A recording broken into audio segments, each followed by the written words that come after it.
Hello guys, my self doctor Hemant Kumar Meena, BAMS student from NIA Jaipur. Video शुरू करने से पहले गाइस आपसे एक रिक्वेस्ट है कि यदि आप हमारे चैनल पर नए हैं और आपने अभी तक हमारे चैनल को सब्सक्राइब नहीं किया है तो सब्सक्राइब कर लीजिए और बेल आइकन को ऑल पर प्रेस कर लीजिए ताकि आने वाली हर एक वीडियो की नोटिफिकेशन आप तक शीघ्र पहुँच सके।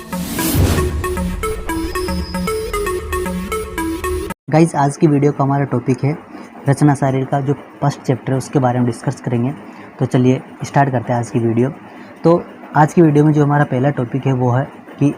जो सारी रचना है सारी रचना की परिभाषा क्या है। तो रचना प्रतिपादकम शरीर इति रचना शारीरम, मतलब कि वो शास्त्र जिसके अंतर्गत शरीर के जो अंग प्रत्यंग है उन अंग प्रत्यंगों की रचना का अध्ययन किया जाता है, उसी को अपन रचना शारीर के नाम से जानते हैं। मतलब कि कोई भी ऑर्गन है उस ऑर्गन की स्ट्रक्चर के बारे में जिस भी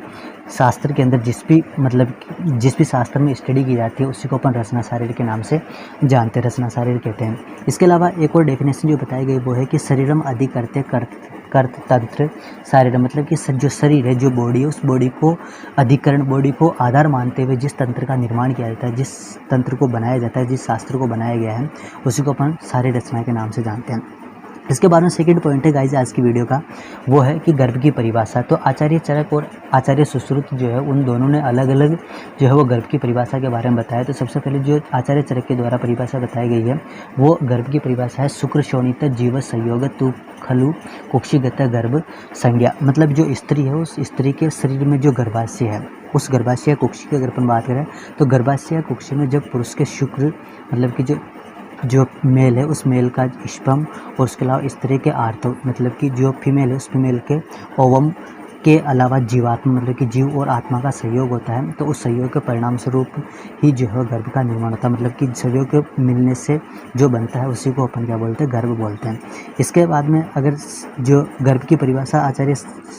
जो सुश्रुत है उस सुश्रुत के हिसाब से बात करें तो गर्भ चूँकि जो गर्भ है वो गर्भ ही आगे चल करके शरीर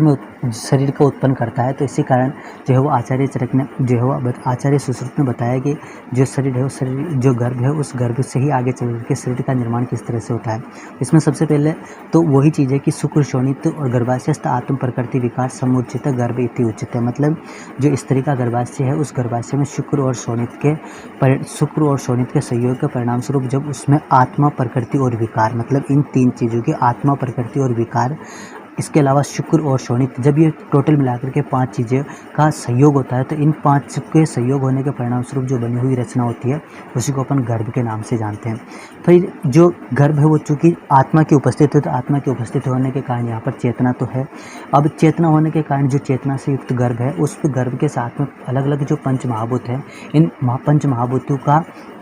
जो है वो कार्य होता है, पंच महाभूतों के द्वारा कार्य किया जाता है और उस कार्य का परिणाम स्वरूप जो है वो आगे चल करके ये गर्भ जो है वो शरीर में उत्पन्न होता है, शरीर में कन्वर्ट होता है। तो इसके अंतर्गत क्या है कि जो चेतना से युक्त गर्भ है उस चेतना से युक्त गर्भ में जो वायु है उस वायु के द्वारा विभाजन का काम किया जाता है और विभाजन के साथ साथ जो वृद्धि है मतलब कि जो डिवीज़न है और डिवीज़न के साथ साथ जो गर्भ है उस गर्भ की जो ग्रोथ होती है उस ग्रोथ का कार्य वायु महाभूत के द्वारा किया जाता है। इसी तरह से जो तेज मतलब कि जो अग्नि महाभूत है उस अग्नि महाभूत के द्वारा जो है पाचन का कार्य किया जाता है। इसलिए बोला गया है कि तेज एवं पचती आप क्लेदंती, मतलब कि आप या जल महाभूत जो उसके द्वारा क्लेदन का कार्य किया जाता है। इसी तरह से पृथ्वी सहंती, मतलब कि जो पृथ्वी तत्व है उस पृथ्वी के द्वारा संघननता मतलब कि कॉम्पैक्टनेस जो है उसका कार्य किया जाता है। इसके अलावा जो आकाश महाभूत है उसके द्वारा आकाश विवर्धती एवं विवर्धित, मतलब कि जो आकाश महाभूत है उसके द्वारा रिक्तता, मतलब कि जो बॉडी में जहाँ पर भी रिक्त स्थान है, खाली स्पेस है, उस खाली स्पेस का निर्माण करने का काम भी जो आकाश महाभूत है उसके द्वारा किया जाता है। तो इस तरह से जो गर्भ है वो आगे चल करके शरीर में उत्पन्न होता है, जिसके अंतर्गत ये जो पंच महाभूत है इन पंच महाभूतों का काम होने के बाद में मतलब कि कार्य जो है पंच महाभूतों का वो पर्टिकुलर कार्य होने के बाद में जो गर्भ है उस गर्भ के अंतर्गत क्या होता है कि जो हाथ पैर है, मतलब जो हाथ पैर है उन हाथ पैर जो है उसका निर्माण होता है। तो उसके बाद में कि स यदा हस्तपाद जीवा ग्राण कर्ण नितंब आदि अभि अंगेन रूपेत तदा शरीर इति संज्ञा लभते, मतलब कि इस प्रकार से बना हुआ जो गर्भ है उस गर्भ में आगे चल करके जो है वो हाथ पैर घ्राण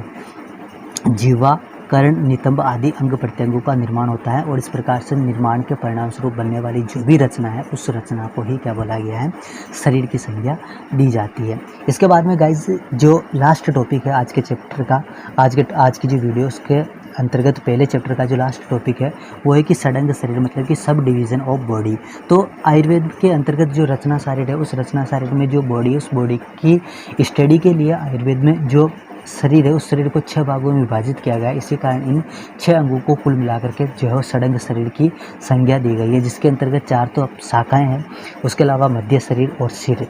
4 शाखाएं जो है उसके अंतर्गत अपर लिम्ब और लोअर लिम्ब। अपर लिम्ब में भी जो राइट और लेफ्ट दोनों है, उसके अलावा लोअर में भी जो है राइट और लेफ्ट दोनों है। इसी तरह से अगर मध्य शरीर की बात करें तो मध्य शरीर के अंतर्गत भी 2 पार्ट जो है वो इन्वॉल्व किए गए, जिसके अंतर्गत थोरैक्स रीजन और एब्डोमेन रीजन है।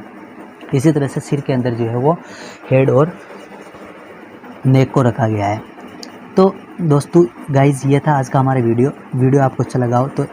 एक लाइक ज़रूर करना, और यदि आप हमारे चैनल पर नए हैं और आपने अभी तक हमारे चैनल को सब्सक्राइब नहीं किया है तो सब्सक्राइब कर लीजिए और बेल आइकन को प्रेस कर लीजिए, ताकि आने वाली हर एक वीडियो की नोटिफिकेशन आप तक जल्दी से जल्दी पहुंच जाए।